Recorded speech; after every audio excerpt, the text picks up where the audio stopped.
مساء الخير. تعالوا اقول لكم على سر من اسرار المحلات في الحمام ويكون لونه ذهبي الحلو ده. انا نزلت بحوالي 3 معالق او 4 من الزيت، ونزلت عليهم ب3 بصلات كبار مفرومين ناعم او متقطعين برضو يكون ناعم. هننزل عليهم بالتشويحة كويسة لحد لما لونهم يكون ذهبي. هنزل عليهم بقطع من الكبد والقوانص، وتكون قطع متقطعة صغيرة جدا. هننزل عليهم بالتوابل ملح وفلفل وربع معلقة من الكمون وربع معلقة من القرفة بتودي الحمام في حتة تانية خالص. لو مش حابين مفيش مشكلة. وبعد كده لما يتشوحوا كويس هننزل عليهم بكمية الرز على قد كمية الحمام.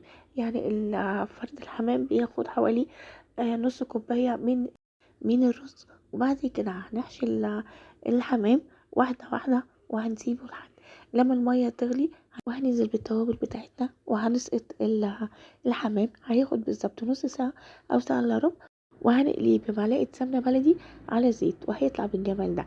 ألف هنا وشوفها على قلبكم. مع السلامة.